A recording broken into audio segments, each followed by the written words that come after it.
आप देख रहे हैं संविधान और कानून SK लाइव न्यूज।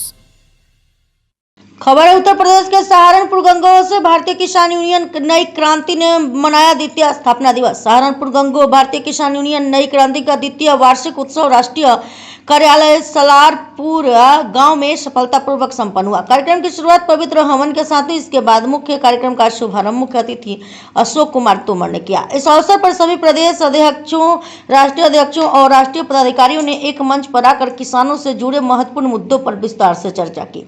उन्होंने अन्नदाताओं की समस्याओं को गहराई से समझा और उनके समाधान पर जोर दिया। राष्ट्रीय अध्यक्ष प्रेम सिंह राणा ने की सरकार मंडियों में किसानों की उपज के लिए उचित भाव सुनिश्चित करे, बेहतर स्वास्थ्य सुविधाओं तक उनकी पहुंच बढ़ाएं। उन्होंने किसानों से अपील करते हुए कहा कि फसलों में कीटनाशकों का न्यूनतम उपयोग करें और अपने नस्ल में फसलें बचाएं। सभी ने सर्वसम्मति से राष्ट्रहित में देश को आगे बढ़ाने और किसानों को सशक्त बनाने का संकल्प दोहराया। इस मौके पर राष्ट्रीय अध्यक्ष चौधरी प्रेम सिंह राणा, राष्ट्रीय महासचिव चौधरी कुलवीर, राष्ट्रीय उपाध्यक्ष अजीत सिंह, राष्ट्रीय सचिव चौधरी जयप्रकाश गर्ग, राष्ट्रीय कोषाध्यक्ष मुकेश कुमार, हारून विजयपाल, इमरान मिर्जा, गालिब हनीफ इनायत, अवनीश चौधरी, PN कुमार तेज, उपाध्यक्ष बिहार श्रीमती निशा भारती, हरियाणा प्रदेश अध्यक्ष पंकज घूमर, उत्तराखंड प्रदेश अध्यक्ष अश्वनी कुमार, हिमाचल प्रदेश अध्यक्ष संतोष कुमार, उत्तर प्रदेश अध्यक्ष डॉक्टर अमरजीत राय, जिला अध्यक्ष अमरोहा विजेंद्र सिंह, भरत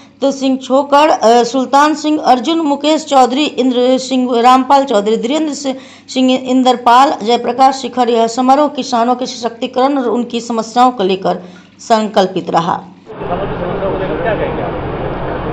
देश के किसानों की समस्या तो बहुत है। किसान तो जो है इतना पीड़ित है कि उसकी कोई सुनने वाला ही नहीं है।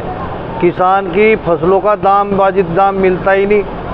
आज आप देख लो गन्ने के भाव, जब चुनावी वर्ष आया उस टाइम तो बढ़ जा और उसके बाद बढ़ता नहीं। बात MSP की घोषणा भी कर देंगे। अभी धान आने वाला, जब मोटा धान बाजार में आएगा उसे कोई कबूलने वाला नहीं, कहेंगे इसमें मॉइस्चराइजर है, कोई खरीदने वाला नहीं उसको, और उसको धक्के दे दे के बाहर निकालने का काम ये करते हैं जो वहाँ बैठे कर्मचारी या अधिकारी।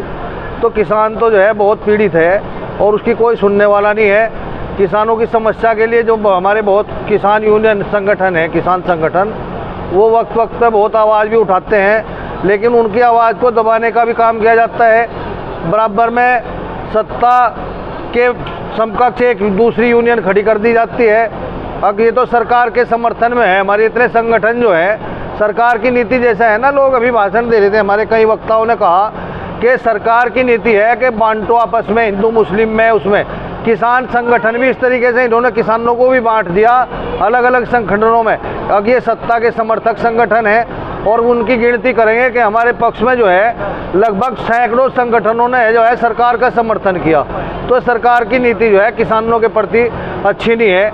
किसान की जो है आवाज़ उठाने के लिए जो भी संगठन है वो मजबूती से आवाज़ भी उठाते हैं, लेकिन कहीं ना कहीं वो आवाज़ दबा दी जाती है।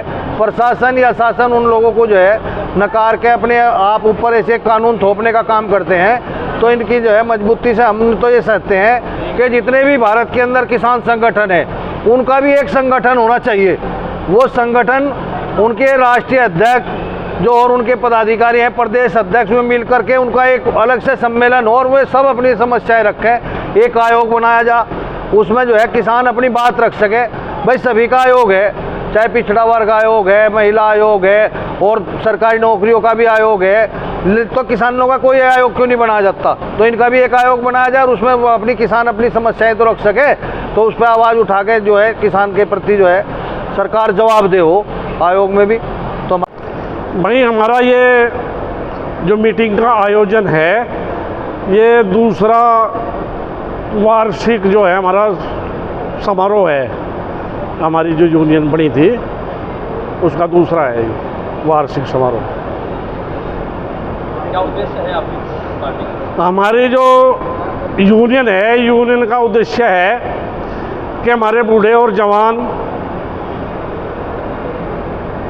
इनको न्याय मिले, क्योंकि हमारा जो एजेंडा है वो हमारा एजेंडा इस पर काम कर रहा कि हमारी जो वृद्धा पेंशन है, भाई यहाँ भी डबल इंजन की सरकार है और हरियाणा में भी डबल इंजन की सरकार है। तो एक तो हमारी जो वृद्धा पेंशन है वो बराबर होनी चाहिए। दूसरा एक जो कन्या का है, और स्टेटों में या हरियाणा में सभी सरकार कन्या के जन्म होने के तुरंत बाद जो भी मतलब सहायता राशि देनी है वो तुरंत देती है एक साथ। लेकिन उत्तर प्रदेश में ऐसा नहीं है।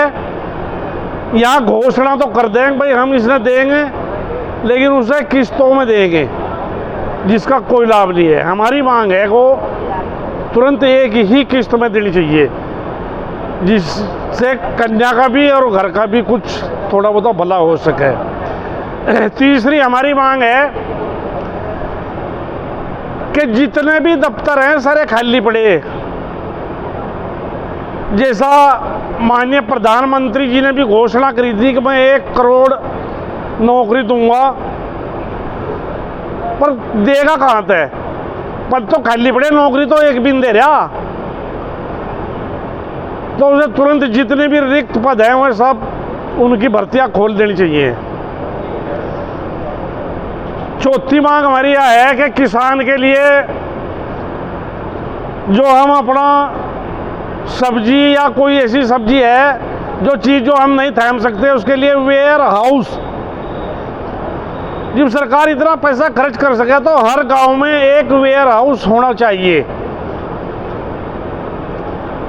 चौथी बात हमारी यह है कि एक योजना थी पहले, पेंशन योजना, जो सरकार ने समाप्त कर दी।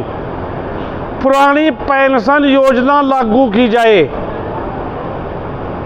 और इससे आगे यह है अगर जो नेता बैठ के अपनी पेंशन, अपनी जो तनख्वाह बढ़ा लें, इनकी पेंशन खत्म की जाए। क्यों हमें आज तक नहीं पता लगा अगर जो इन्हें तनख्वाह भी मिले और पेंशन भी मिले, अगर ये सेवा करें या हमारी नौकरी करें, फिर वही बर्ताव इनके साथ किया जाए। खबरों के लेटेस्ट अपडेट के लिए इसी तरह हमारे साथ जुड़े रहें और इस वीडियो को ज्यादा से ज्यादा शेयर करें।